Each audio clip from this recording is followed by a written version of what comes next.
Hello everyone, I'm Arjunair and today we are going to be reviewing a movie today. And today we are going to be talking about a movie review. A movie review of a film that released 2 years back, and it's recently my favorite film that I've ever watched in recent times actually.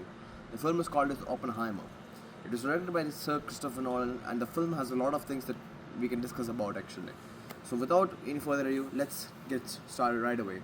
So the main pillars of the film that makes it such a good film is the editing, music, and acting, for which the film actually won Academy Awards for Best Supporting Actor, Best Actor, and best best music, and even best editing actually.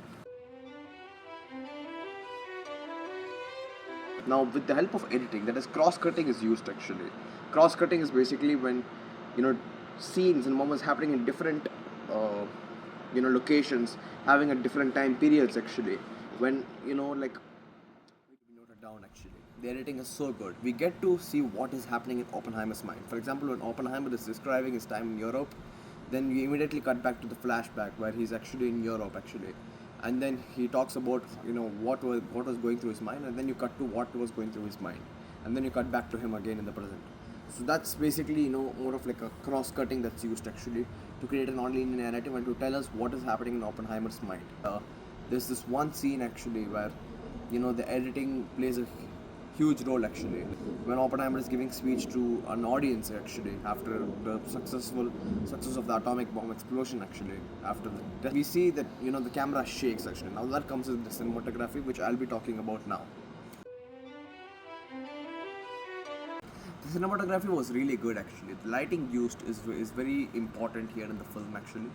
When we see an older Oppenheimer at the beginning of the film, chiaroscuro lighting is used to set a darker tone. Chiaroscuro lighting is a kind of lighting where there's a contrast between dark and light. So that's how it is actually. So that's chiaroscuro lighting. And apart from that, actually, in many places, this kind of lighting is used. Low-key lighting is used a lot actually. We see very bright lighting used when the person actually like when Oppenheimer gives a speech to the American audience. So we see a sudden white flash and all those things. So that's something that's there actually. So that's cinematography. If we talk about acting is something that's actually very important here actually, because Oppenheimer, I mean, Cillian Murphy just killed the role. I mean, killed in a sense. He played really well actually. He acted really well in the film actually. One interesting thing is Oppenheimer and his relationship with his girlfriend. Oppenheimer brings flowers to his girlfriend each and every time actually. And At least you didn't bring me flowers. when he brings flowers to his girlfriend each and every time actually, she says no flowers actually. That says that she does not want to be committed to the relationship actually. But also it also means that maybe they are in a relationship. So Oppenheimer loves her, which is why he brings these flowers. Flowers is a connotation of romance, and it's roses that he brings actually. Last but not least, let's talk about the music. I mean, man, the music is so good actually. The sound effects is so good actually. With the help of music actually, the music acts as a cue. It gives cues of how the scene is, whether it's emotional, whether it's actually like tragic or something. The film starting itself, the music intensifies actually, and it becomes very harsh to hear it.